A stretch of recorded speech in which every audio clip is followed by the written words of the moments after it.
Well, good afternoon. It's Crazy Cheap Chick, and where I live, it is a dreary, cold, wintry day. And so I thought this might be a great day to finally answer the question that I get asked more than any other, and that is, which is the cheapest grocery store?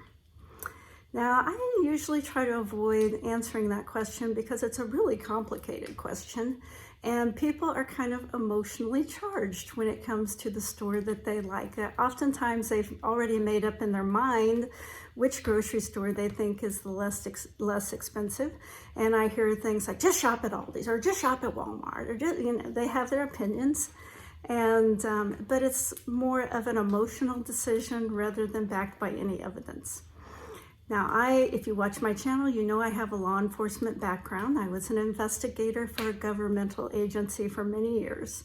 And when I was building a case, you could just not simply go before the judge or the jury and say, well, I think, or my opinion is, they're guilty. You couldn't do that. You had to build a case. You had to bring evidence. And so you had to dig and find the facts to support why you were bringing the action you were bringing. Well, I take that approach to grocery shopping. And so what I do is every 3 or 4 months, I build an Excel spreadsheet and I'll pick some items. And I did this, the last time I did it was on November 10th, 2022. And I just picked 40 random items, but they were common items like flour, sugar, eggs, milk, cream, potatoes, those kind of things. And I compared everything across the board. So if it was a store brand, I made sure it was everybody's store brand. I made sure all the sizes were the same size. This is one thing that makes it a little bit complicated because Aldi's and Walmart don't really have what I call sales. They kind of say like everyday low price.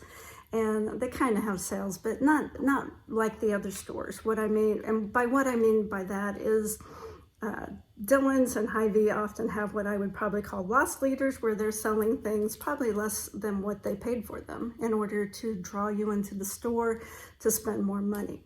So when I build my Excel spreadsheets of random items, I will use the sale price of Dillon's and HyVee if an item is on sale, and the regular price at the other stores because they don't really have sales. So it always ends up being different because one thing that makes it complicated is prices are always changing, and right now they're changing rapidly. This list I made on November 10th. And I was in the grocery store today and I already recognized that many prices on my last spreadsheet are no longer accurate. And I do know people who will like keep a book and they're always updating it, and they're going to dedicate so much time to saving every little dime. I'm not that crazy. I'm crazy, but I'm not that crazy. I think you have to make peace with saving a reasonable amount of money and keeping your somewhat sanity along the way. Now, on this spreadsheet that I did on November 10th, I feel like I need a little drum roll here. The store that was the least expensive was Walmart. Every time I've made an Excel spreadsheet, and no matter what items I use, because I always use different items, it has always been Walmart. It has never not been Walmart. But there's more that goes into it than just that. I personally don't shop at Walmart a lot, and the number one reason is because I'm primarily plant-based eater. And I eat a lot of fruits and vegetables, and I don't like Walmart's fruits and vegetables. I think they're lower quality. So I don't shop a lot at Walmart for that reason. Number two is Walmart. I know myself. And when I go in Walmart, I might go in for a few groceries and I walk out with a new lamp and some shoes and makeup and some plants and a clearance top. I don't know. Things I never went in there expecting to buy. So if I don't see it, I don't buy it. And I think for me personally, it's better to shop at a store where I'm able to stay more focused on just saving on food. Now, on these 40 items on November 10th, 2022, Walmart came in at $68.11. The number 2 store was only, I think, like 29 cents lower, and it was Dillon's. Everybody, I know you were expecting all these. It was Dillon's at $68.40.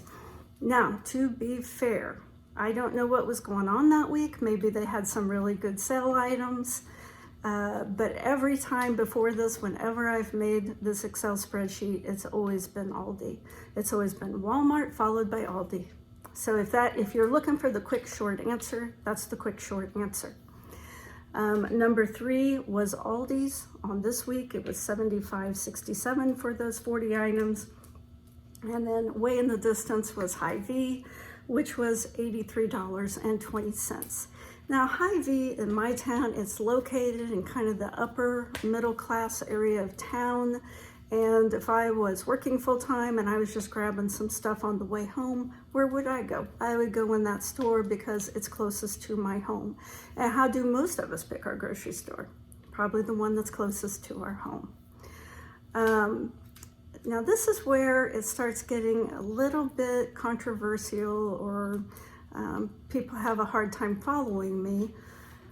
There's not one store where everything is lowest. When I make my spreadsheets, though Walmart comes out lowest overall, there will always be items at the other stores that are sold for less than Walmart. Even HyVee will have things that will end up being less expensive than the other 3 stores.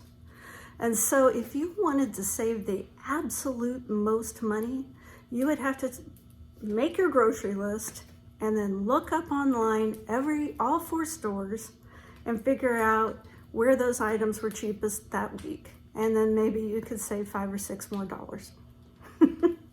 But to me, I'm just trying to keep it within reason and not overly stress about it.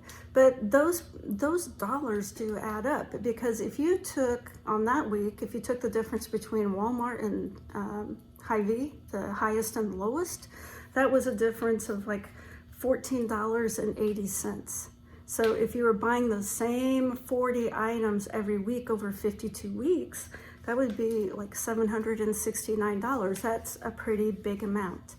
Now, the problem is things never stay the same. The prices are always changing every week in every store. And so unless you were making that Excel spreadsheet every week and you were shopping at every store to try to get every bargain, you would have to spend a ton of time to do it.